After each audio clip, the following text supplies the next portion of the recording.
Hello and welcome to the two-man power trip of wrestling. I am JP John Paz, your host today. And of course, we are joined by a former ECW World Television Champion, a former ECW World Tag Team Champion, and just an overall ECW legend. He's wrestled all around the globe. He is Pitbull number one, Gary Wolf. Gary, welcome to the two-man power trip of wrestling. That's right, baby. Pitbull's in the house. Love it. So what have you been up to lately? I see you, slowly but surely kind of making your way back into the wrestling scene, but what's been going on with you lately? Well, due to the pandemic, I was very busy. And then next Yeah. thing you know, the pandemic hit and bang.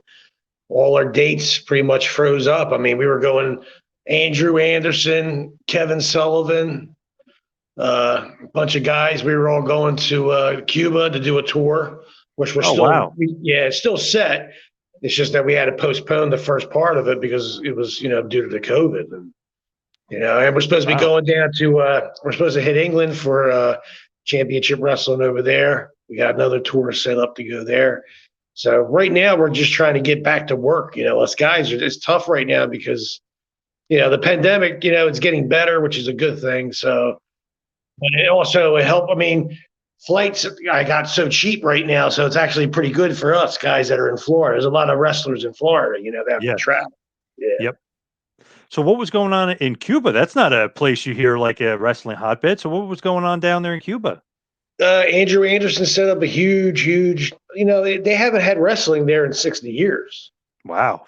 I knew it was a Yeah, while. I didn't know it was that long. Wow. it's been 60 years. So they wanted to do a thing. We had Andrew Anderson, like I said, and Kevin Sullivan. They got their backers, and it's a shame, we lost Animal in this past few days, and he was part of it with us. So, Yeah. you Sucks. know, Animal, so great guy. What's kind of been your experience with Road War Animal? I mean, you've probably known him for a long time, but what's kind of your feeling on the whole thing on his passing? Because that was very sudden and very shocking.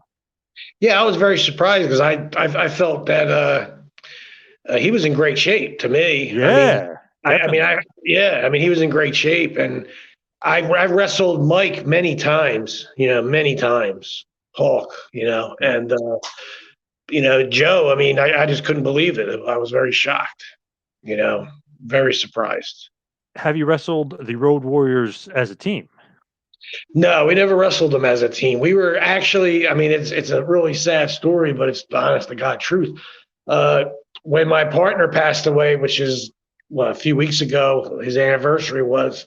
Uh, I had gotten a call before that by Joe and Mike, and they were like, "Look, you guys want to get back?" Because we had stopped wrestling for a little bit, Hmm. and because ECW closed down, and we were going to WCW, but Vince bought them, so that ruined our deal there. So, he called us up and said, "Look, we're going back to Connecticut, and we're doing a big show, and we're getting back on the map again, and we figured we'd wrestle you guys." So it was great. We were like down with it, awesome. It's been a while. But in 2 weeks, Anthony died, and then within the same 2 weeks, Mike died. So it was like, it hit us hard. Yeah, it's terrible, and obviously wasn't meant to be. Pitbulls against the Road Warriors. What was the experience like just with Anthony Durante, number two, and his passing? I mean, that's got to be like a brother passing, right? You guys were really close. Oh, yeah, we grew up in the same town, went to the same school, uh, same grade. We didn't hang out much as kids, but then as we got older, we ended up bumping into each other at the gym. And then we just became friends from there. And we didn't know we were going to be wrestlers until I'll tell you a story. We snuck in Wildwood, New Jersey, Oh yeah. okay, when they used to do Raw tapings there. So they asked us, they said, "Do you guys want to do security?" Because we were at the gym, at Till's gym, working out. And we're like, shit, yeah, we love wrestling. You know what I mean? The Yep. British Bulldogs were there. It was a fucking nice show. And so we decided to sneak in the building on Monday morning, like that afternoon, because the show was that night. So we snuck in. It was me, Anthony. You may know him as Crybaby Waldo. He was another independent wrestler who passed away Hmm. recently. And Andy Bernowski, who happens to play in the Texas Chainsaw Massacre movies. Oh He's yeah. he's Leatherface. So Yep. he's big boy, man. So we were in there bumping around the ring, and we've never been in a ring before, honestly. So we actually killed each other. We didn't know what we were doing. And no bullshit, man. Dick Worley was in the stands watching us just for the kicks. You know what I mean? He's like, Yeah, yeah. and he looked at Andy Bernowski and he told him, he's like, dude, you're the next Hulk Hogan. I mean, he was. Got to remember, Andy was about 6'7", probably over 300 pounds at that point, muscle all ripped, but still very, very young. You know, Yep. and he was just like, hell no, man, I ain't doing this shit. It's too rough. And we even said it. I mean, I remember I couldn't work out for 2 weeks, just bumping in the ring on my own. I didn't know what I was doing. And, we were just like, we'd practice out in the water and the beach and shit, just suplexes. But we never thought we'd be wrestlers. And then next thing you know, after that summer, Anthony decided to go to the Monster Factory. So I just said, screw it. I waited about 30 days. I had to get the cash together. And then I signed up. And that was in 1988 when we signed up at the factory. Wow. So what was the experience like with Larry Sharp and the Monster Factory? Because, I mean, that's a legendary wrestling training place. It was the best. I mean, look, I could go on forever and tell you all the talent that came out of that school.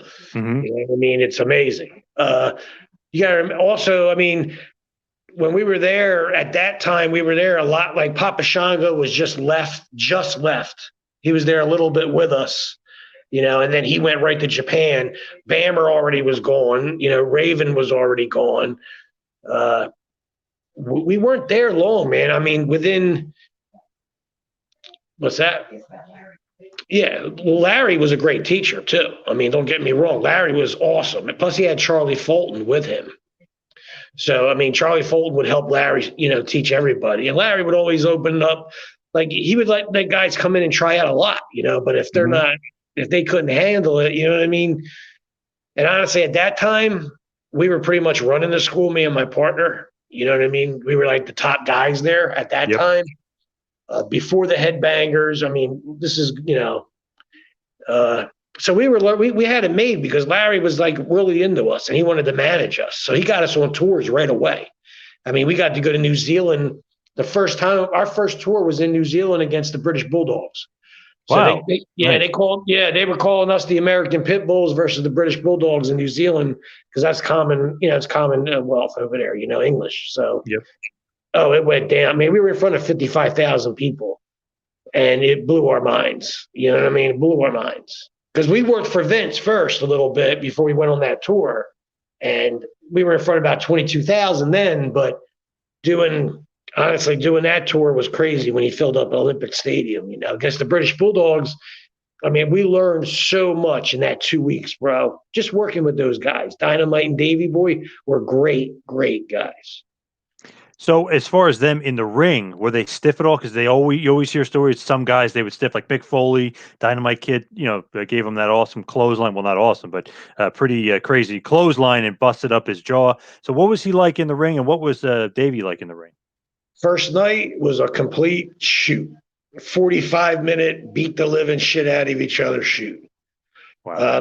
Honest to God, Larry Sharp went across to get the finish, came back, shaking his head. And I'm like, why are you shaking your head, man? He's like, there ain't no finish. Go out there and do 45 minutes. I said, okay. I'm like, all right. You know what I mean? I'm young. I was a young kid. I'm like, these old men want to fuck with me? I'm thinking, okay. Come to find out they weren't old and they were in good shape. It was a great match, dude. Like we stiffed the living hell out of each other, but we still respected the business enough to tell a story and have a great finish.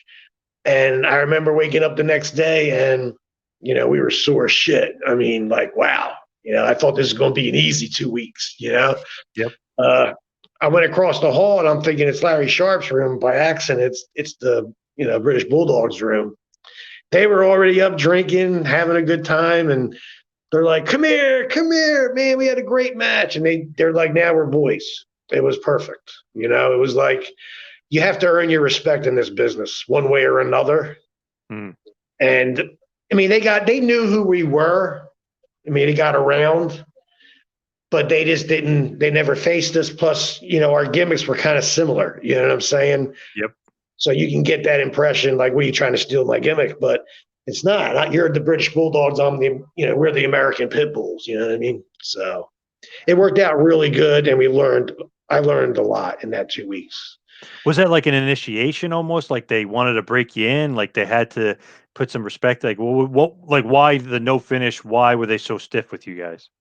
I think they wanted to see if we're the legit, and we were Mm. legit. I mean, the next time we went back to New Zealand, we wrestled Hondo and Mondo, fucking the Guerrero brothers. Okay, so a lot of people don't know that. You know what I mean? The Pitbulls have wrestled unlegend tag teams, bro, legend tag teams, but people don't even realize. That's great though. New Zealand, you have to, not known as a huge hotbed, but obviously a good market for pro wrestling. It's great that they kept bringing you back. You guys must have been drawing over there. See, we got very tight with Don Morocco, King Curtis, Hmm. Jimmy Superfly Snuka, you know, the Wild Samoans. Like, we would always wrestle the Wild Samoans when me and Anthony, when we were young, coming up. So what happened was the Wild Samoans would put the word in for us and say, yo, you know, this tag team's good. And then next thing you know, King Curtis came around asking about us. You know what I'm saying? And then before you know it, it was over from there. You know what I mean? And then once we got in Japan, like, it only took the Pitbulls 2 years to make it to Japan, and that was working for New Japan Pro Wrestling. Wow, nice. Pretty good. But before that, with the WWF and doing that, is that Larry Sharp getting you guys in and getting you those matches? Like, is that how that works? He basically, they call it the Monster Factory. Like, hey, we need some guys. We need a tag team. Like, how does that all work with the WWE and your WWF at that point and getting in there? Well, Larry Sharp had a good relationship with Vince McMahon, so he would call him up and say, look, I got some students that are good prospects. You might want to check them out, but I want to send them your way to get some experience. So, you know, let's put them on TV. And this is back when they were doing the job matches on TV, if you remember Hmm. correctly. You know what I'm Yep. saying? Yep. So we would drive our 8 hours, show up for television. Uh, they'd pay us 150 a night if we worked or we didn't work. And they would put us up in a hotel. So we just had to get there and, you know, work. And that's what we did.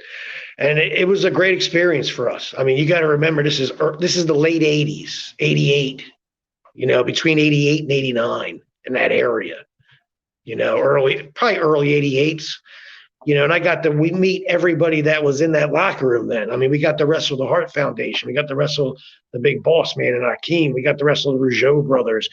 Every tag team you can think about, we wrestled, besides single guys. You know, so we got a chance to wrestle Ted DiBiase. My partner Anthony got a chance to wrestle Rick Rude. And who knew 10 years later he'd be in ECW announcing me back into the ring after I broke my neck? Do you see what I'm saying? Yeah, cool. You know, and who would think Steve Austin would be at my house every weekend party and hanging out with the boys when he was in ECW? You know what I mean? Right. Yep. So, I mean, I could have went to work for Vince McMahon very early in my career, but I chose because Japan came to North Carolina to look at us. We were working 6 nights a week there, you know, with the Nasty Boys for for Paul Jones and George Scott. So that was our first job, you know what I mean, working down south. You know, we had Chris Chavis with us, who was Katanka. We had Ken Shamrock with us, who was Vince Torelli at that time. We ended up becoming the champs down there, becoming the heels, turning Nasty Boys faces, which was great. And we were in the stud stable, which was awesome because we got to work with Robert Fuller and Matt Bourne, you know, and then Bob Orton would come in every once in a while. We had Ricky Steamboat there. Big John Studd would pop in. So we got to work the Malenkos a couple times. The Fantastics would pop down, you know, when we got to work them. So it was good experience for us. Yeah, I But think it was NAWA and then SAPW. I mean, it was both, it got big time down there in the Carolinas. A lot yeah, of great wrestlers came out of there. yeah, a lot of guys, dude, a lot of guys. I mean, even after us. But like I said, Japan came knocking on our door while we were down there, and they sent their guy Tokyo Joe out to us. and he studied us and checked us out and said, okay, this is what I need you to improve on, and then I'll come back. So what he did was he would send some guys from Japan down to North Carolina to work some Americans. Right. So they would bring in the Fantastics would stop by, Dean Malenko would stop by, a couple Japs would stop by, and then they'd go back and report. And the next thing you know, Tokyo Joe would come back and visit us again. He says, okay, you guys are looking good. I think we may be able to do something. So we were like, all right, well, we'll see what happens. And by that time, we started losing our days. Instead of 6 days a week, we were down to like almost 4 days a week. Then it's not 3 days a week. And then it was like, okay, just TV. We can't live in North Carolina no more. You know what I mean? So it's like we got to get back to Philadelphia. So we went back to Philly. And we always had ECW because we started in Tri-State Wrestling Alliance, which was ECW before it became ECW. So we're the original ECW guys, me and my partner, just like Stevie Richards and a couple other guys like, JT Smith, Tommy Cairo, Hot Body. There's guys that been there from the beginning. That's Tri-State. So you got to remember that. Joel Goodhart, right? He was running it then? It was Todd Gordon and Joel Goodhart. Yes, correct. So is that something that you guys gravitated or they recruited you in to Tri-State? Oh, no, we were already in Tri-State before I even left to go to North Carolina. Oh, okay. Yeah, we would do shows for them when they would, because they're local. We were, like I said, we were from New Jersey, South Philadelphia area. So we could hit all that stuff, because they were working out of Philadelphia, which was perfect for us. It was a 30-minute drive at that time, Right. We were just very lucky because we had the Monster Factory right there. And then wouldn't you have it, the ECW was right there. And it was just like, we were very lucky. I mean, I look now at all these guys that used to try to get jobs with ECW or Combat Zone, and they would show up over there at ECW that lived in New York. And now all of them, most of them anyway, live in Philadelphia now, which is crazy. They should have made the move back then. You know what I mean? Yeah. Kind of became a little bit of a hub for a lot of indie promotions and stuff. So at this point, were you also working? Did you do some like job matches for WCW too? Were you in and kind of all over the place? Were you in and out? No, we kept when we were down south. We would always go to NWA because we were trying to get in NWA. To be honest with you, Yeah. I wanted to work for NWA before Vince, just to build our name up a little bit more. And I kind of liked the Southern, how we worked down south. It was really nice. I liked it because you could do 6 days a week easy. You know what I mean? It's psychology. Yep. But they kept telling us we were too young, But Vince didn't care. Vince wanted to still bring us in anyway. But like I said, Japan gave us a better deal, and I had to take that deal instead. So we took that one.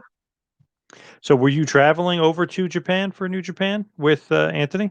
Yeah, we would do about 25 weeks a year. And then we ended up also then signing a deal with ECW. So we would do New Japan, and then we would do ECW as well. That's like a perfect schedule, right? I mean, you're close to home with ECW, but then, you do your tours of Japan. What was it like doing that? Was it a little bit of culture shock as you first started making those Japan tours? My first tour was, yeah. Yeah, my first tour was. That was pretty funny, man. It was crazy. I mean, it's a totally different culture there. I mean, you could walk into McDonald's there and eat on the floor. That's how clean it is. I'm serious. Yeah, yep. Yeah, it's apples and oranges. It's so weird. I mean, but they're still not caught up to society yet. Like you'll stop at a road stop and like the bathroom situation is pretty crazy. It's like kind of cavemanish. Yeah. Hey, they've been wearing masks forever. We started doing it right. They've been doing it forever. I was in Japan in 1990, my first time. Yep. And I'm like, why are they, like, I see some people wearing masks. So I remember I asked Tiger Hattori, who was our referee at the time, and he took care of most of the young Americans. I remember asking him, why are these people, why are they wearing masks? And he's like, oh, well, they got a cold. And they don't want to give that cold to somebody else. So they're being very polite, and that's why they're wearing the mask. And I was just like, oh, that's interesting. You know what I mean? Like, yeah. Around here, people are just like right in your face. They don't even cover their mouth half the fucking time. You know what I'm saying? Yep. So interesting now with the mask and COVID and stuff. And I was like, man, I've been watching Japanese tapes, for 30 something years. I've seen these guys wearing masks forever. It's so like no different. It's very commonplace for the mask over there. Yeah, all it says is, "Hey, I got a cold, and I don't want to give it to you, so I'm just respecting your space." That's how I looked at it. Definitely. Now you Yeah, weren't the pit bulls in Japan, right? You were the Mad Ball Busters or the Busters in Japan. the Mad Bull Busters. Mad Bull Busters. There you go. Yeah, Mad Bull Busters. And Where then did where does that's that name the come they named us. They wanted to name us that because I own the name the Pitbulls. That's from? trademarked. So they didn't want to. This way, they own all the material. So they said we're going to call you the Mad Bull Busters. I was like, I don't care. It's fine. What you're paying me, I could care less what you call me. You know what I mean? At that point. You ever So notice their English never kind of matches up? Like Mad Bull Busters doesn't really make sense. Like, why would that be those three words together? You know what I mean? Like, they never quite get their English well, correct. I guess it's easier for them to say. Well, I mean, when I worked for Wings and FMW, they called us the Pitbulls. That's how I sound. Yeah, You yeah. know, Yep. they still called us that, but when we worked for New Japan, they wanted to own everything, so they were like, "I'm at the Bull Busters." That's how they want to say it. You know what I mean? Yep. Is that just one of those things where you're just okay with the name? You kind of like, all right, whatever. Or do you not really care for the name too much? I They still called us pit bulls anyway. I'll be honest with you. Right. You know what I'm saying? So it was cool. I didn't care. I just wanted to get the exposure. I mean, we were there early. You got to remember, we were there with Malenkos. We were there with Furness. We were there with Gary Albright. We were there with all these guys. You know what I mean? That are in the business. Stan Hansen, Vader, Bam Bam Bigelow, the Wild Samoans. Yokozuna was with us. I mean, we worked the Yokozuna. Like we were on a 3 week tour.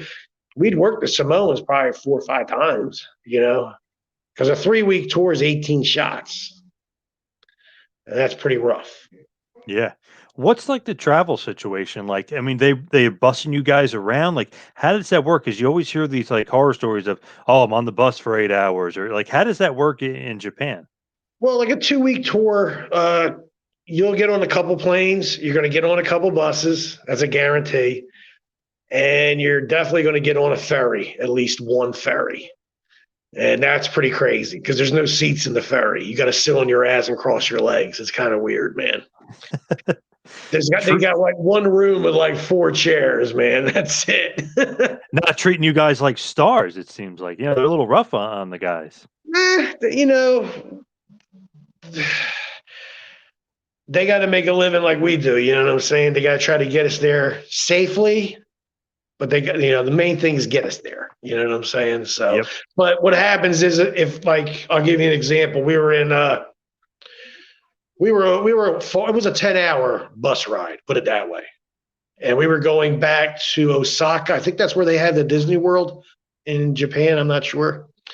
But we were going back there. And I remember Vader and Too Cold Scorpio were like, "Yo, Gary, listen, man, I can't deal with that 10-hour bus ride on our day off, man." I go, "No, I don't count that as a day off. I'm on a bus all day."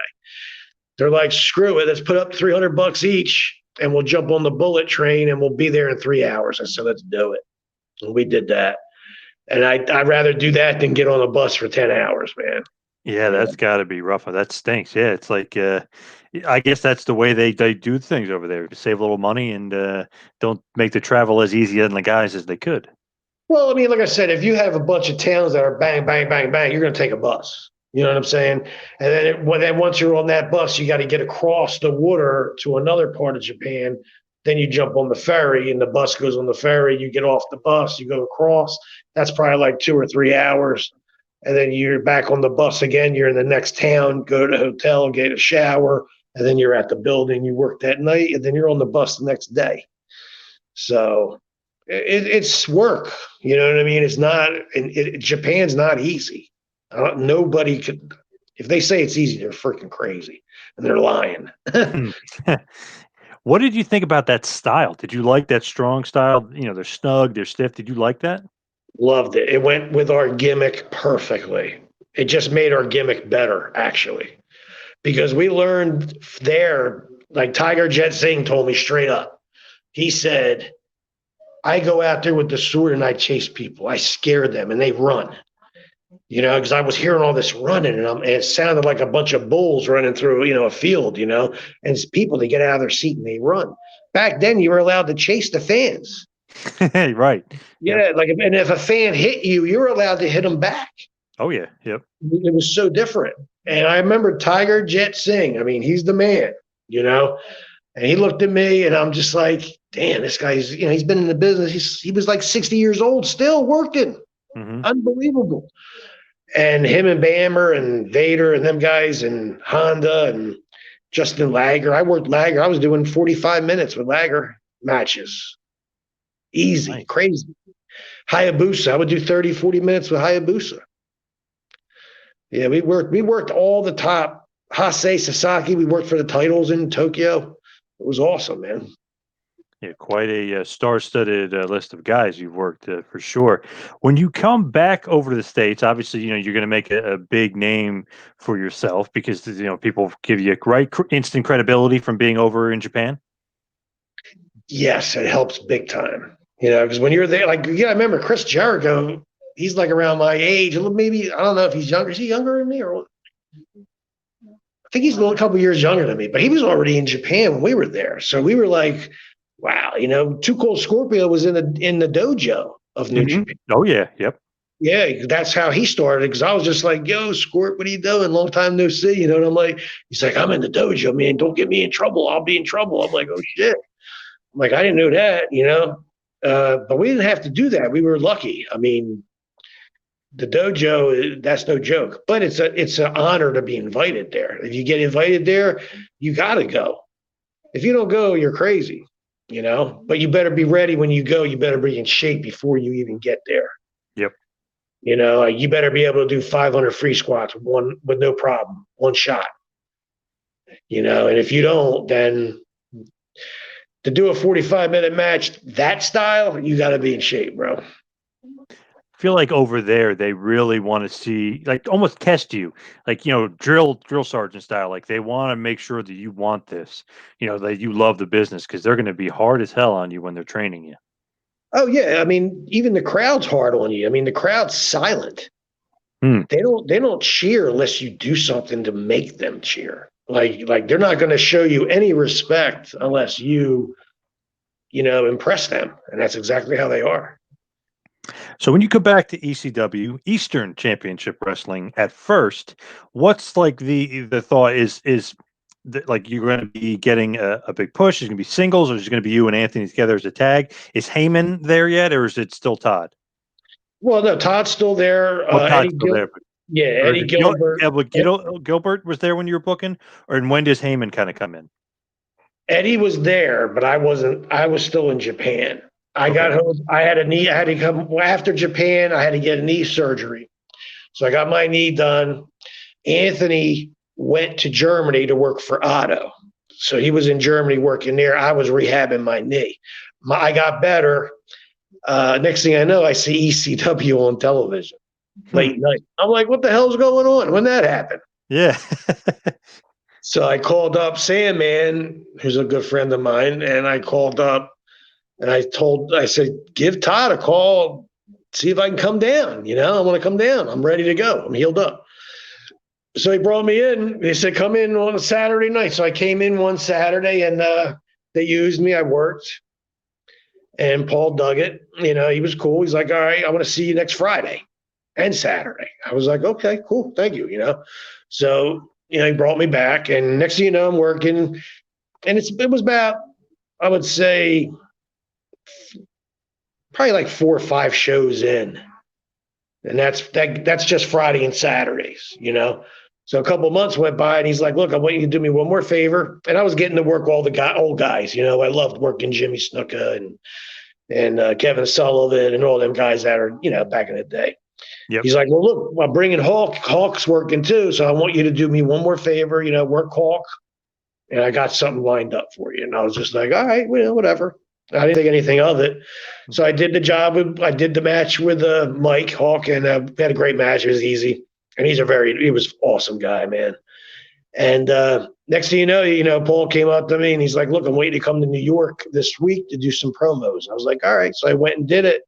Come to find out, he was putting me up against JT Smith, who happened to have the television title at the time. And he really never seen me do a promo. So he really had no clue if I could even cut a promo. So I cut this promo, and honest to God, JT, he's in crutches because he has a bad ankle. He hurt it.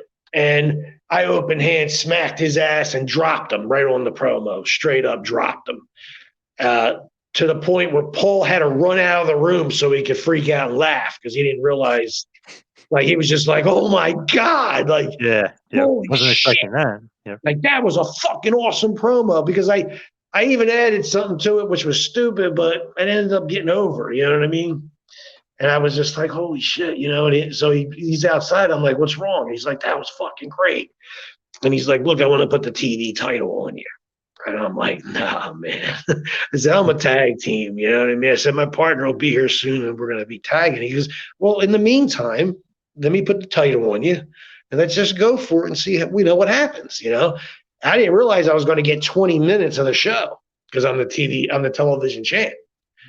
So once I got it, I was like, "Holy shit, this is awesome!" Because I don't have to have the pressure of having the heavyweight title on me. I got to work the television title, which is okay, which is great. That's second best, and I got to be on TV a lot. So that's what I loved about it. Nice. Now, the plan wasn't initially for you to be the TV champion. He almost sprung it on you. He didn't kind of give you any indication that he was going to give you a push. No idea. I had no idea. He just kept coming up to me saying, "Holy shit, how much bigger are you going to get?" Like I was one of the biggest guys in ECW at that time. Next to like Jimmy Snuka and them guys, they were way bigger than me. But Yep. I mean, I'm talking like, the guys that were already there, like Public Enemy, Tommy Dreamer, Taz, them guys. I was way bigger than all them guys. And you end up losing the TV title to Mikey Whipwreck, right? So the kind of the underdog story and the upset king, if you will, of Mikey Whipwreck. That was the whole idea, right? Isn't it genius? Yep. Paul, I mean, I'm not going to bullshit. I mean, when it comes to wrestling, Paul Heyman's a genius. It's funny too because when Steve Austin comes in, he pins Steve Austin, he pins Sandman, he becomes the world champion. I mean, it's pretty funny, like the way he was booked as the ultimate underdog. The gimmick was, you're the champ. I don't want to be champ. You got to wrestle them for the title. You could have the title. I don't even want to wrestle. Yep. And that's why he would come out to, "I'm a loser, baby." Yes. Yeah. So as you're kind of moving along, and obviously, you got to drop the TV title because Anthony's on his way in, and you guys are going to be the Pitbulls. Well, no. I dropped the TV title so I can give it to Mikey to give him his push. Yep. And then I start an angle with Taz. Yes, that's right. Big feud with Taz. It actually goes quite a while. You guys had a long feud. Sorry to skip over that. What was kind of the chemistry like with Taz? Because at this point, he's not as serious as he ends up becoming, right? I mean, he's kind of doing a goofy gimmick, and then he's going to get more serious. Yeah, he's doing the Tasmanian Devil gimmick at that point. Tasmaniac. Yep. Yeah, that's what he was doing with him. So they pitched the angle, the Tasmaniac versus the Pitbull, and that's how they pushed that. And they were, like I said, I was getting pushed, and 1, 2, 3 in the ring, right in the middle. That's all it took. You know what I mean? One pin. So, the Tasmanian Devil wasn't hard against the Pitbull. What'd you think about Taz as a worker and a wrestler? I mean, that gimmick maybe didn't really fit him. His gimmick later on in ECW obviously worked perfectly. He became the champion. Really came like the figurehead for a while after after beating the franchise. But what was your thoughts on working him? Do you think he was a good worker, good wrestler? Yeah, he was very good at judo. He was a good judo. He was a good worker. I mean, I have no problem. I had to yell at him once for throwing me on my head a couple of times, but that's about it. There was no problems. But once they changed his gimmick from the Tasmanian Devil to Taz, and Paul said, "Be yourself." And that's how he is. Straight up. That's just how he is. So it was okay. I had no problem. I mean, I did a nice loop with him. I mean, I had easy loops. I mean, I had one entire loop against Mikey Whipwreck. I had loops against Stevie Richards. I mean, that's when they were really building me and pushing me and building me up. You know what I mean? And then they started bringing him, they started giving me better guys, like I said, with Taz and just other guys that they were pushing, Axel and them guys. What did you think about the Tasmaniac gimmick? You think that was like a little too sports entertainment, a little too goofy for ECW? Because ECW was kind of being built up, these tough guys. It's more legit. So many fans are like, "Oh, this is real." You think the Tasmaniac gimmick is kind of like, oh, that's a little, I don't know, a little WWE-ish or a little weird for ECW? Yeah, but WWE wasn't interested in him until he changed his gimmick to Taz. So, you Hmm. know what I mean? But and you got to realize also he's getting a huge, huge push. Yep. Him and Sabu was the top. That was a top gimmick at that one point. Oh yeah, yeah. And they You hadn't know? touched, and then building up to the pay-per-view where they're finally in a touch. Yeah. Yeah. When in fact the angle between me and Shane Douglas actually overplayed that. So that was the predicament that Paul had. He didn't know what to do. He was like, "Oh my God, I got so many different great angles, so many storylines. What do I put in the first pay per view?" Do you see what I'm Hmm. saying? Yep. What's not what? And the only one that would have taken away from the Taz and Sabu gimmick was me and Shane's gimmick because he broke my neck. So we had more heat than anybody when it came down to that. But he pulled me out of the show and put me in the audience and I had to wear a collar. I was already back in shape, ready to go, but they didn't want to do it. So I had to jump the guardrail. That's when they put Anthony versus Shane Douglas in the match. Yes, yes. Definitely we'll get to that in a second, but kind of before that, leading up to that, when he actually comes back and you guys are gonna, form the Pitbulls together, what's kind of your thought? Because you've been doing singles, you've been having getting a nice push. Were you happy he's back, or do you wanting to reform the team, or are you almost like, man, I almost want to get this big singles run? No, I was happy as hell. I was like, let's go. Let's get these tag belts. It's time to get Public Enemy and beat them. You know what I mean? Yeah. Let's go. Yep. And we knew them guys. You got to remember, I used to wrestle Ted Petty when he was the Cheetah Kid at the Monster Yeah. Factory. Yeah. Okay, Oh I yeah. Yep. wrestled. Another I guy. wrestled him thousands and thousands of times. So I mean, working him was easy, cake. Working the Bruise Brothers was cake. Eliminators, beautiful. I mean, so many tag teams went through there. The Heavenly Bodies went through there. Doc Yeah. and Gordy went through there. You name the tag teams, we've been against them. I don't care. I'm telling you, it's crazy. But they all had to go through the pit bulls, man. You know, You guys were the every constant. every yeah, everybody had to go through us. Usually, if they brought a new tag team in that first night, they're going against us in the arena. Because it's a test.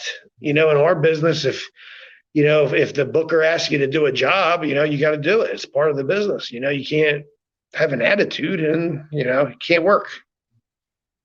Was that almost like would you guys became the British Bulldogs in essence, like what they did to you? Would you guys do that to teams that were coming in at all? Like let's say younger team, would you ever, test them out, stiff them, or you're not? That's not your guys' style.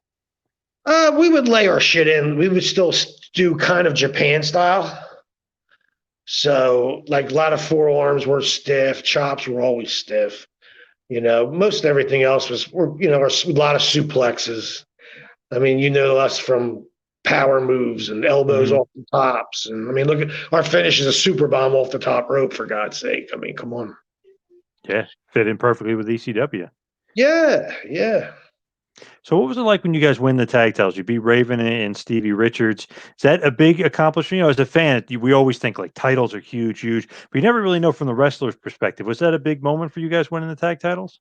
The match that we did, the double dog collar best out of three falls in 1995, was the best match in ECW at that time. We won Awesome that. match. Yep. Yeah, we did the 2 out of 3 falls, and I mean, we had like 6 different angles going in that one match. I mean, just being able to remember what we had to do, not alone get through the match, was crazy. And I had a tore tricep during that. I tore my tricep the Friday night before, and I still worked that match with no left tricep. I had to get it reattached after. Wow. That's just is that like the ECW mentality? You wrestle injured no matter what? That's how this business is, period. You wrestle hurt if you have to. That's no bullshit. That's how I was brought up. And that match is crazy because with all like the tapes, when you see the commercial tapes, I remember they used to always, highlight that match, that the dog collar and the cage and the brutality, and like that was one of the big selling points of ECW. I mean, Paul really kind of put that match over the top. Just even explaining it, was that a hard match to go through? Not the injury aside, but just going through. Was it a tough match for you? At the time, I really wasn't. If you only knew what I had to go through before that night. Friday night, I tore my tricep. Then my car broke down on the way home. Oh man. Okay, from Jim Thorpe, Pennsylvania. Okay, we're on 76, broke down. Here comes Paul Heyman, Tommy Dreamer, and Taz, and I don't know who else was in the car, but we jumped in their car and they got us back. I had to get up the next day. I realized my tricep is off. Okay, I got to go get a tow truck, get my car, bring it back to the city, and then be at the arena for 4 o'clock to get ready for our show for that night. And I didn't know I was getting the titles until I got there that night. And I'm like, oh shit, so it's like, let me tape up and let me go do it. I just had to, when you're in the ring, your adrenaline's going so fast, whatever pain you feel, you don't feel it. Right. Till after. Yeah, till after. So when they put Francine with you guys and they kind of, throw, her in there with you guys, what was your thought on her and putting her in there very young to the business at that point? But did you like her? Did you think you guys were going to have good chemistry with her? Yeah, we had no problem with Francine. We liked her. She was a very nice girl, very young. We were the first, I think we were the first tag team she was with, I think, to be honest with you. Yeah. But she didn't like her outfits because we were into the leather and S&M, the chains, the spike collars, and her gimmick. I would always tell her, look, you got to wear like an S&M thing. You know what I'm saying? And she hated that, but she had to do it. And then when she turned on us, which was awesome, and I just so happened to break my neck, and that wasn't planned. I mean, it just happened. It worked out great for her. You know what I mean? Because she became the most vicious, extreme girl there. Yeah. Yep. Absolutely. That turn is awesome. It's one of those things it was shocking. The fans didn't see it coming. Nowadays everybody sees it coming. Is it right? They didn't see it coming then. They didn't see it coming. And listen, I don't care what anybody says. They jumped the guardrail when he threw me to the ground in a halo. Yep. That is white heat. That's real heat. That means they wanted to beat his ass and kill him for touching me. Yep. You see what I'm saying? Absolutely. So we had a lot of heat, dude. That man, I mean, to this day, I still work Shane Douglas places because people still want to see us go at it. And we do dog collar matches. We beat the shit out of each other. So kind of just rewinding a little bit before that, what actually happened there? Because Shane, I might have one story, you might have another. When I guess he goes for a DDT and he tripped, I guess, and he went too soon, or what happened? Like when you actually broke your neck in that match? I took a bad bump and he landed wrong, but I could have probably saved my neck if I had just got surgery done to my bicep. I blew it off, so I got reattached. And it was healed, but I just started in the gym, so I wasn't really strong yet. So I couldn't really use that right arm to stop, the DDT, and protect myself. And I figured I'm going to take it like a DDT, which that move, he goes to his ass, I take a face bump. But he went to his back with his elbow behind my head. And like I said, I took the DDT, which actually forced my head down even faster and quicker and harder when I should just took a face bump and laid my legs out straight. So I took a bad bump, but very, very, very lucky I didn't die because I broke C1 and I should have been paralyzed. Any heat with Shane over that? Like, did you guys get along okay? Or was there some blame being, passed along? No, maybe in the beginning. I mean, honestly, the guys in the locker room were more kind of frazzled than we were. Like me and him were okay. Like the locker room didn't know if we were okay or not. I think they were afraid something like I was going to do something or something was going to happen, but it wasn't like that. You know what I mean? Especially when we started setting up, like they didn't want to do the angle, period, bro. Okay. They didn't want to do the angle. Why But not? I got clearance by my doctor because they were afraid that I wouldn't be able to wrestle again. So they didn't want to do it. And once the doctor said, look, you're going to be cleared, you're going to be fine, in 6 months, but I gave myself an extra 2 months. So I did 8 months and I came back. And I was very lucky to have the late, great, ravishing Rick Rude bring me back. Mm-hmm. Yep. You know what I mean? Which was awesome that night. And nobody expected me to come back that strong and that fast. You know what I mean? But no, me and Shane worked on beautiful. We worked all over, man. And because that's what I was thinking. I was thinking we're getting ready to do the pay-per-view. So that's why we're working in every city, in every town. And we were doing great matches. We were doing like 30, 45-minute matches and all reverses. And because we had the heat for it. So it was like anything we did, the people went crazy for. Absolutely. And it's just almost like built in. They think, oh, he broke your neck. These guys probably really hate each other. It's right. It's like the perfect marriage almost. Except for Pittsburgh. Pittsburgh, Shane Douglas is always a babyface. It doesn't matter. Mm-hmm. I mean, I had an actual woman smack me across the face there. And I literally, I mean, she hit me hard, man. My ear was ringing because I took a bump and everything on the floor, and I'm rolling around, and all I hear is Francine laughing and Shane laughing, and I'm like, man, throw this bitch out. Yeah. What are they doing? I was going to kill her. And come to find out, it was Shane's babysitter when he was a kid. Wow, what a small world. That's crazy. That's awesome. Man. But I called her a witch and all this crap. So I had it coming to me. So that was cool. So the Halo incident, that whole thing that goes down, and obviously, like you talked about, white heat, there's just so much craziness involved. That's another thing that they would play on the videos, and you just be like, oh my God, shocking. Or like the riot in Philly. I mean, it's just nuts. Where's the Halo? Was it supposed to be already gone at this point, and you had left it in? Like, what was the whole story there? Because that's got to be a very dangerous spot. I mean, for him to do it once is crazy, but then to do it like jerky again and then throw you down. I mean, that's just, if you think about it, it's like, wow, what a visual. That is nuts. Okay. Well, this is what happened. Mm-hmm. I got it taken off and I had to stay in my house for a week. Paul Heyman said, do not leave your house till next Saturday when you come to the arena with the Halo on. I said, okay. So they took it off me. And then the doctors gave me the Halo back and they gave it to me with that the screws went to the same spot they were in my skull, but they had a pad on it instead. So I'm still literally locked in the thing, even though it's not in my skull. I'm locked in it. Plus, I had my left arm in my pocket because I had said the gimmick, the fake gimmick was I hurt my arm and I was paralyzed, kind of. The neck was a straight up shoot. It was broke. I just added that left arm. And what happened was when we were going over how we could do it and blah, blah, blah. And some guys were like, oh, yeah, take a bump. And I'm like, I don't think I should take a bump.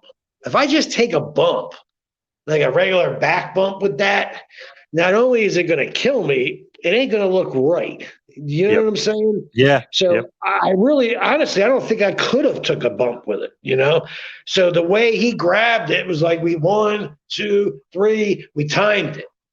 And I went down to one knee and I took it the only way I could.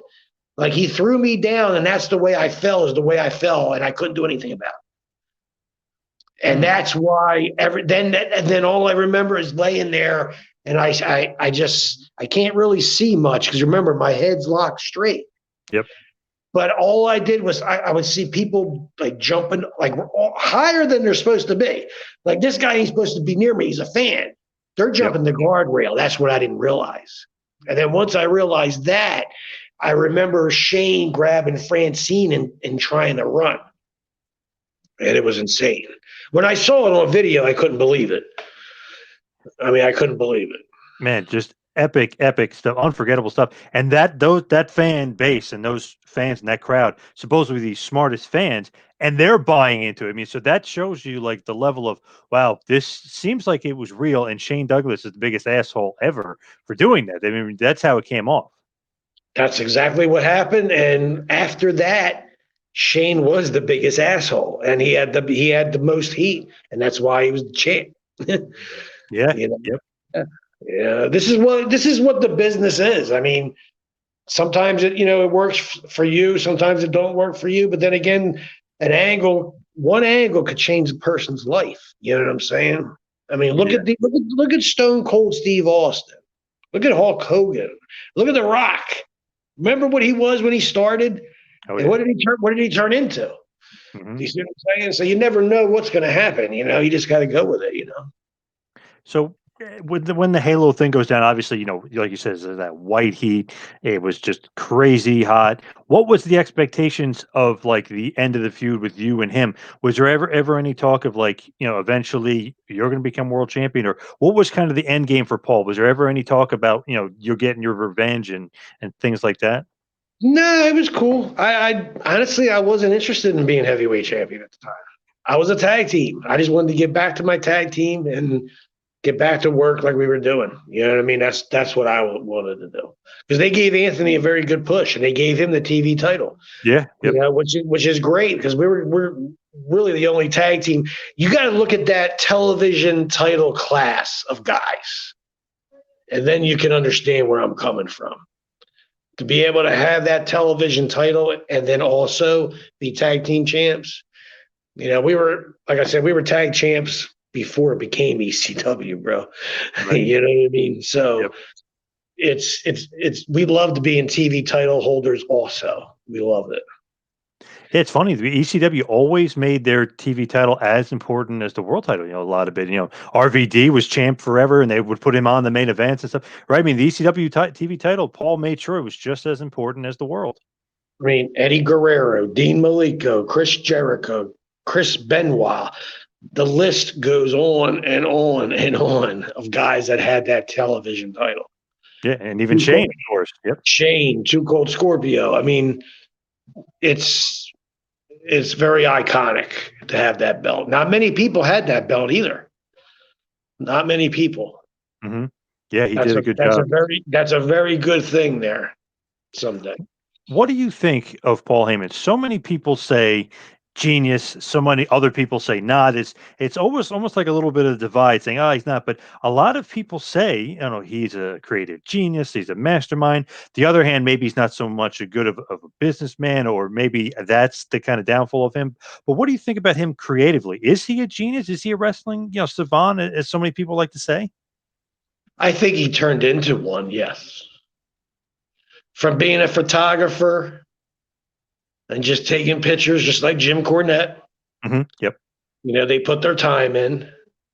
Uh, I would only believe maybe 10% of what comes out of his mouth when he's Right. talking to you.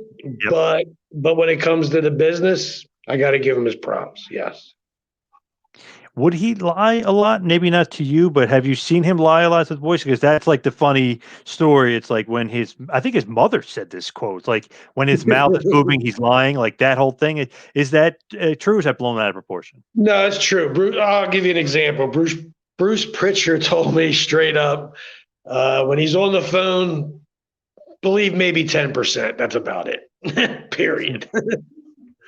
So, yeah. What was he like to work with? Like everyone always says, great motivator. You see beyond the mat, him being a great. Is that what he's great at? Being motivating the troops. Very good motivator. He can convince you to jump off a building. Hmm. And he's done it. Yes. I've seen it done. Okay. He can convince you to take a fucking 20 chair shots, and I've seen it done. So he's a very good motivator. I don't think he wants to put up with what happens after the fact, but he's a good motivator. I'll tell you that. Do you think he's a manipulator at all with what he was doing? Like, people always say, "Oh, if you're in ECW, you were drinking the Kool-Aid." Was that the case, or you find that that's like a BS thing that people that weren't in ECW like to say about ECW? Uh, I guess that I don't know anybody that would get treated like that or had any problems like that. And if he did, uh, that's on them. You know what I'm saying? I mean, the locker room's a locker room. I mean, I was in the Philly clique. You know what I mean? So we had our cliques. They had a New York clique. The Philly clique started the whole way. I mean, that was the biggest clique. You know, that was Todd's God's guys. You know what I'm saying? And uh, we no, he never was able to get anything over on us because we made sure, we handle our money. You know what I'm saying? And if we knew he was up to something, we always pretty much caught it early, because he would come to the arena. And sometimes we didn't know what we were doing that night, and he sits at a table and he'll call people over once in a blue moon to tell them what they're doing. And half the time he had no idea what he was doing that night. You know what I mean? Until finally I'm like, all right, Paul, I don't care. I can handle any situation. So he would wait. Sometimes it'd be like, all right, you guys are on in about 30 minutes. It's going to be you guys and them, get ready. You're in front of the ECW crowd. And we all sat there and watched that camera and we watched that TV. So everybody who watched that show and was on that show, we all had a better the next match. So I don't care what they did. We had to have a better match. And that's how everybody thought in that locker room. How is that locker room? Everyone always says it's the best locker room. Shane Douglas always says the best locker room's ever been. I know he's been everywhere, but that was his favorite locker room. Is that the case for most of the guys? They love that locker room, that camaraderie with those guys? Everybody liked that. Our locker room was the best because everybody cared for each other because we all were in it together. We all did the crazy shit together. If one of us went down, it hurt everybody. We didn't want to see that happen. You know what I mean? Because we were trying to build something here and we were getting momentum like crazy. You know what I mean? And we just put our heart and soul into it. I mean, why do you think Vince McMahon had to turn to the what's that? Attitude Era? That Attitude Era. He had to. After we did the one night stand, bro, their easy nights were over. Done. We showed something so different on WWF pay-per-view that they had to change their whole entire aspect of the business. And that's when we became the Attitude Era because we made it. I looked at them guys up and they were sitting up there in the balcony looking down at us, all the WWE guys. And what you're a fan, so you watched it. Their jaws were on the ground. They were like, because they could not believe what we were doing for work. We were working our asses off. And they could not believe how hard we would work. And then in their minds, they're saying, we couldn't do that every night. No shit, you can't do it every night. You can't. But we showed them that we could work hard, really hard. And not only that, we had psychology. So that's what I said. I mean, I'll tell you, I don't care who you ask. We changed it. The one night stand changed the business. What do you think about the locker room itself? Like, is it as much of a party atmosphere? The drugs running rampant. You always hear the crazy stories like, "Oh, this guy's doing this and this guy's doing that." Was that as true as it's being advertised that ECW was just like this party atmosphere in the back, 24/7, and just insane behind the scenes? Yeah, absolutely. It was freaking crazy. Nobody had a locker room like us, bro. It was fucking insane. Okay. I can't. And I've been in Vince's locker room in 1988 when I was in his locker room. That locker room was pretty crazy too. I mean, they were, I was in shock. And as a kid, I was just like, holy shit. Like, I walked in the men's room and I couldn't believe what I was seeing going on in there. So this is before Vince got in trouble with the steroid situation. You know what I'm saying? Right. Yep. It goes way back. Those guys were all partying too. Back then they really do it. I don't think they were doing much tests back then in the 80s. I'll be honest with you. I mean, look how big everybody was. Yeah, true. They weren't doing much until that steroid trial hit, and then that kind of changed things big time. What was kind of like the atmosphere like at ECW? Like, as far as, is there a locker room leader? Is there a guy in charge, or is just kind of not a free for all, but everyone's kind of their own person? Uh, we had a couple guys we respected a little bit more. Like we always respected Tommy Dreamer a little bit because he was like kind of top. He was kind of Paul's like right hand guy. You know what I'm saying? So plus he handled a lot of the business for ECW, like merchandise and stuff like that. And pretty much everybody knew their own. Everybody had their own job. That's how, like, we didn't have to be told what to do, or if we did get told what to do, it was one time and that's it. We would just keep doing it. And like if we would start setting up, our vending tables, to sell T-shirts and stuff like Hmm. that. If we didn't have anybody to do that, I mean, I remember some of the guys' girlfriends would sit at the tables and sell merch for ECW. Right, You know right. what I mean? And then they would throw them $100 bill for the night. You know what I'm saying? So it was a close knit family. I mean, even the people collecting money at the door were like fans that were with us from the beginning, and we just ended up bringing them in and letting them help us. As far as Heyman being a leader, what do you think about him being like the leader of the show? Like, he's a great creative mind, but what about him as, the leader, as the boss? No, he couldn't. I can't say that he would do everything, because you got to remember Todd Gordon was still there. So Todd Gordon has a great mind for the business also. So between them two, they would pretty much figure it out. And then, like I said, like every time we would have a show somewhere, we would have guys come to ECW wherever we were at, and we would let them work out in the ring before the shows. And they're like the Pitbulls, the Eliminators, New Jack would hang out. The ball, like most of the top guys would hang out and watch. And if we liked somebody, we would let them know. Like, yo, that team looks good, or that guy looks good. And 9 times out of 10, if they heard enough of us give a guy a compliment, they would bring them in and give them a shot. So we were Yep. pretty cool when it came down to that stuff. We always were looking for new talent and new stuff to do. Yep. Around the time of Barely Legal, the WWF has a deal with ECW, and they're promoting Barely Legal, the pay per view, and they're kind of promoting, and obviously ECW shows up on Raw and different shows and stuff. Were you shocked that Vince had wanted anything to do with ECW? Because it almost seems counter to what they do. ECW, blood and guts, and WF, it was a lot of sports entertainment. Or did you kind of see the writing on the wall that they wanted to kind of go in that general direction? What happened was they didn't realize we had an audience. Once they realized we're actually growing an audience, and we just don't have one, we're growing it. It's getting bigger and bigger and bigger. And they're tired of seeing this slapstick shit on television that Right. sucks. Yep.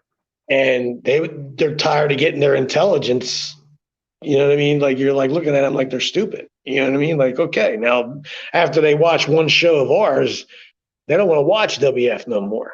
And that's what it came down to.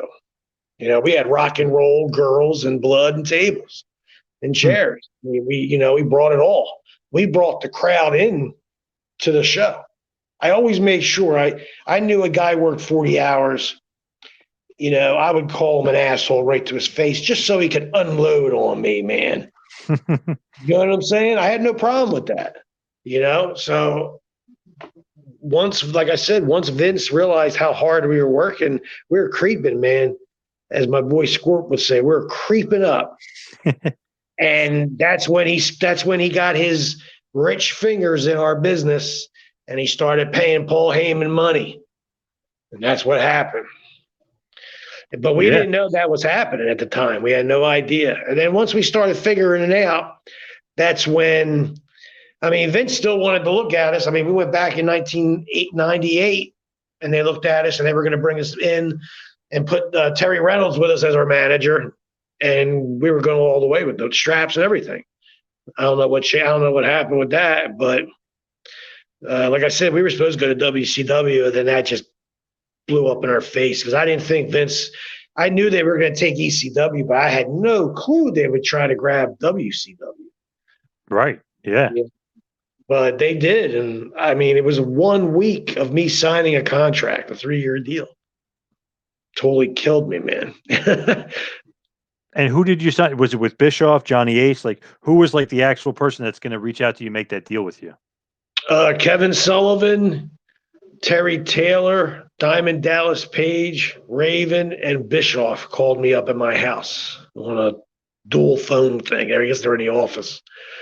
And they said, do you guys want to come in for the December pay-per-view? And I was like, what do you got planned? They go, we want to give you a 3-year deal, and you're going against the Steiners, and you're getting the belts right away. And I was like, hell yeah, I'm down.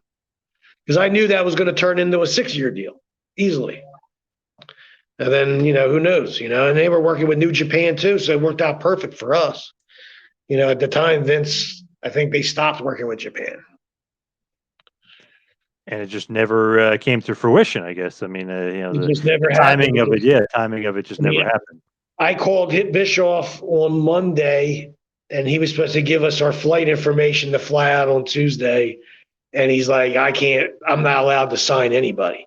Otherwise, I would have already signed you. He goes, I can't sign anybody. No, wow. Put it that way. Because then they'd be liable to give me my money. Vince had to pay all those contracts off from WCW. Just rewinding though, why did you end up leaving ECW? Was there payment issues with Heyman? Like, what was the issues of exiting ECW? I was supposed to leave earlier. We were going to be in Raven's flock, but I had to get knee surgery. Oh, wow. Yeah. So it was like, look, we were leaving anyway. Everybody else was going. We more or less, we were like next to the Dudleys. We were and the Gangsters. We were pretty much the last guys to go. We even gave them a 2-week, we gave them a 2-week notice. I said, look, we're going to WCW. I was supposed to go, like I said, with Raven. We were supposed to be in his flock. That was the whole gimmick. But I blew my knee, so Perry Saturn got that spot, and they got somebody else to take Anthony's. So that just, we stayed in ECW, we stayed loyal, and then, we said, look, we got to jump ship. Sorry, that's all we got. That's all I can say. When WWF started taking some ECW talent, in the late '90s, WCW then started taking some ECW talent. So obviously ECW was a bit of a hotbed for getting the talent. Was Todd Gordon, because that's a rumor out there that he was some sort of mole for WCW and maybe for Kevin Sullivan, that he would kind of get guys deals for WCW, like a Saturn or Sandman when he goes in, and Stevie Richards and all these guys that kind of end up going there. Was there any sort of mole situation with Todd Gordon, because he leaves ECW? He's very tight with Kevin Sullivan, and I've known Kevin when I just started in the business. I met him in probably '87, and I didn't go to wrestling school till '88. Right. And I met him in Daytona and just started shooting the shit with him, and we became friends. But and I've wrestled him many times. Todd, like I said, he had a lot of friends in WCW, but you got to remember when Dean Malenko, Eddie Guerrero, Chris Jericho, and Chris Benoit went to WCW, they made a deal for 4 guys. That was their deal. So everybody had their own deals. So I don't know if Todd had anything to do with them, but I know he had nothing to do with Raven getting there because, he's tight with Dallas Page and them guys. Yeah. Yep. Yeah. But like I said, they called us. I mean, we were ready to go. I could have went sooner, but I didn't because I had to get my knees done. But when it was time for us to come, they were waiting for us. They had a great angle. We had a great setup, man. We were going to roll good there. Really good. Vince was going to make a big mistake, put it that way. Yeah. Yep. Now you do return to ECW in 2000, albeit briefly. Was that something that you wanted a longer deal? You were going to come back full time, more of a singles run, but what was kind of on the cards for that? I don't even remember. They probably just called us up and said, come and work. And we just went and worked, Yeah, I'm trying to remember who you worked. I think it was Spike Dudley, Scotty Riggs. I think you were in some like random 6. It wasn't like a lot of shows. It was like one little loop and you were kind of gone. I wonder, if it was supposed to be long term or they just wanted to name star power. At that time, I wasn't even under a contract. I was working night to night at that time. When we were there earlier, we were under contract with ECW. So we had two contracts going. We had a contract with New Japan, and we had a contract with ECW. So after ECW in 2000, you end up leaving, but you're also like you mentioned before, FMW, Wing. You're doing all these different kind of promotions. Is there anywhere you wanted to settle down and work, or do you like kind of being that independent wrestler where you can work FMW, you can work Wing, you can work all these different places? What was like your preference at that point? I liked it that way because I got to be home more. You know what I'm saying? Mhm. Uh, I would go on 2-week tours to Germany and all over the world. You know what I mean? So that was Yep. cool. And I get to work all different guys that I know, like Beefcake and Jimmy Snuka. That was great. One tour. So that was cool. I ended up getting work in Australia. Me and my partner went to Hardcore Championship Wrestling in Australia, which Kevin Sullivan, King Curtis got us booked there. The guy, Big Mark, Mad Mark, the guy that was in Kevin Sullivan's gimmick back in the day, Purple Haze, I think he called himself. Mark Lewin. Oh yeah. Mark Lewin, was that his name? Yep. Yeah, well, he opened up the company in Australia. So we went there and he put the belts on us. We were the Australian tag team champions there. We were there for about going on almost 10 months. And we were rolling, man, pulling 13s on TV before rugby. Nails was our champ. We were tag champs. We had the Samoans with us. The Bruise Brothers were down there with us. A bunch of guys were with us. Nails was the champ. Hawk Animal was with us for a little bit. Yeah, we were rolling down there. And then all of a sudden, man, the TV just stopped. And I couldn't understand. Even the TV company couldn't understand because we were pulling 13s. Vince pulls what? 2 point something. We were pulling 3 point something. No bullshit. So once I realized that was over, I was like, I got to get my ass back to America. So that's what I did. I flew back home. I thought I was going to end up moving there and working. And then we mentioned it before, the shocking death of Anthony, Durante ends up passing away. It was just a shocking moment for you, just out of the blue one day. How did that kind of that information get told to you? I was in a gym. Somebody mentioned it to me, but I didn't believe it because I didn't hear anything. At that time, he already moved to Connecticut where his mom and his brother was with his girl and their 2 kids. And then I didn't believe anything then. When I got home, I heard something on TV about a shooting, and that didn't make any sense. And then I heard another thing about an overdose, which still didn't make any sense. But nobody, I still don't know to this day what happened. And I'm his partner, so his family's a real Italian family, so they're very, very, I guess they like to keep things hush hush. Yeah, quiet about it. Yeah, it's a crazy kind of thinking. I mean, really young. I mean, not old at all. At that point either. So he had a lot of years ahead of him. Was there any kind of thoughts or any plans of going to WWE, or was there anything in the works for you guys at that point? Yeah, Obviously, before he passed away. he was getting his life back together, and he was getting back in shape, and he was ready to go. I mean, that's when I told you the Road Warriors called us, and we were ready to go back. I mean, and come on, we couldn't get a better break than to work against the Legion of Doom. I mean, come on. Most people would always say, "You guys remind us of the Road Warriors, but a little bit smaller." Yeah. Yep. Were they That's an awesome. inspiration for the gimmick? Oh yeah, I mean, we love their style. They're just badass guys. It's like we're badasses. If you don't like us, you like us. If you don't, you don't. I don't give a shit. That's pretty much our attitude. Nice. I love that attitude. Now, as we start to wind it down and head towards the finish, maybe just a generic question for you, but I'm just curious, especially with a guy like you wrestled literally everywhere. Do you have favorite matches or favorite opponents? Because I don't know, I just love that question because you never know kind of the answer you're going to get from certain guys. Because you could pull a random team or a random guy out of nowhere. I'm like, oh my god, now I got to go YouTube and check that out or something. Do you have some favorite matches and favorite opponents? Wow. Dude, it's so hard. I mean, I've wrestled so many. I mean, I got to remember. I'll give you an example. I was very green in North Carolina, and Dean Malenko came in. I never met Dean Malenko. I just heard of him. He's from the Malenko brothers. Yep. Didn't realize how much intelligence this guy is and how smart he is. And, Paul Jones and George Scott are like, okay, you guys are working together tonight. And I'm like, okay, well, I'm a baby face and he's a baby face. How's that going to work out? That's how green I was. Remember, this is my first job. Yep. I remember Dean pulled me aside and he's like, listen, don't worry about it, kid. I got you. And he gave me the finish. And I actually sat there, looked at him and said, you know what? That's a great fucking finish. I mean, that's great. That's great psychology, how we're both baby faces and we're still going to come out as baby faces. None of us turned into a heel after that match. And we tore it up for 30 minutes. And the finish was, he shot me off the rope, went for a leapfrog. My head hit him in the balls. He hit the ground. 1, 2, 3. It was a fucking accident. Genius. Yeah. You know what I'm saying? Nobody looked bad. No, I mean, I got the win. It was a lucky win. But he stole the man with 1,000 moves. You see what I'm saying? Yeah. Yeah. Do you have some favorite tag matches with Anthony, part of the Pitbulls? Great matches with the Bruise Brothers.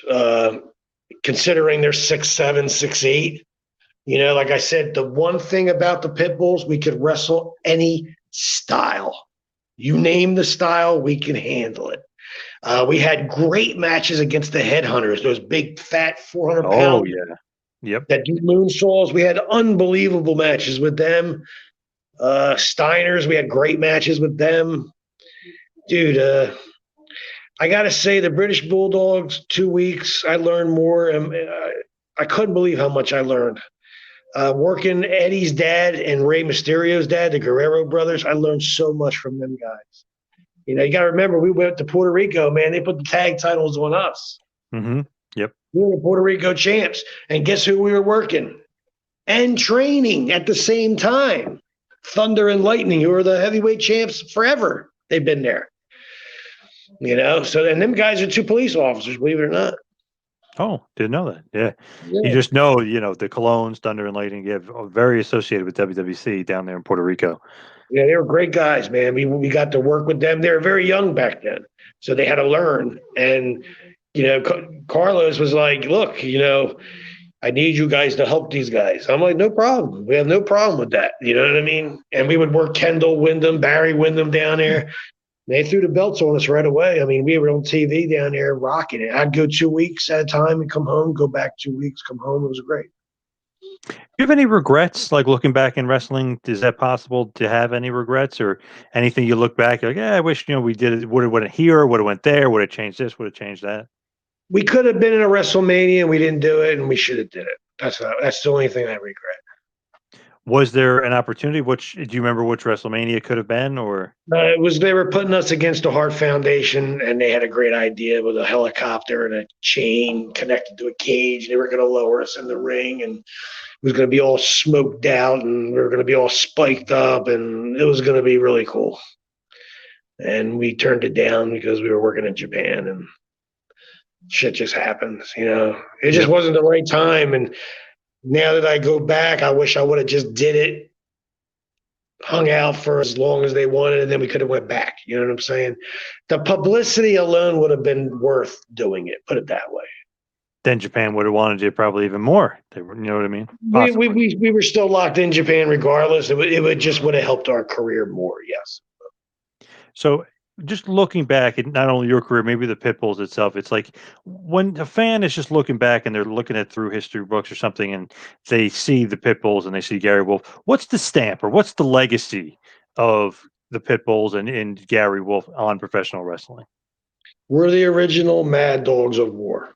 We are the Pitbulls. There could be, I don't care how many people want to call themselves a Pitbull, they're not the Pitbulls.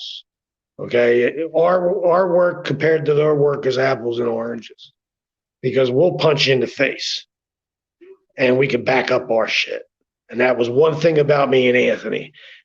If we had a reputation, it was don't fuck with us. And that's no bullshit. Yeah, absolutely.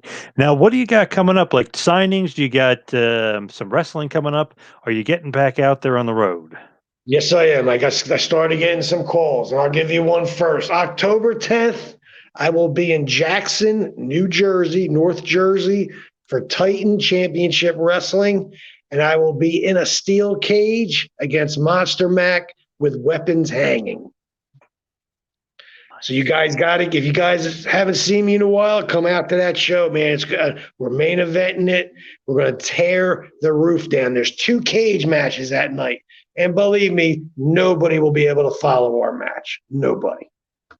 And also, you'll be doing a virtual signing, which I don't know if you've done one of them before. Very unique kind of thing where basically, it's no fans, but there's a ton of fans watching you, and they're kind of telling you what to sign. I mean, what do you think about virtual signing? These wrestling promoters will kind of think of a lot of weird, interesting stuff, but I mean, it actually works. It's actually a successful kind It's, of business model.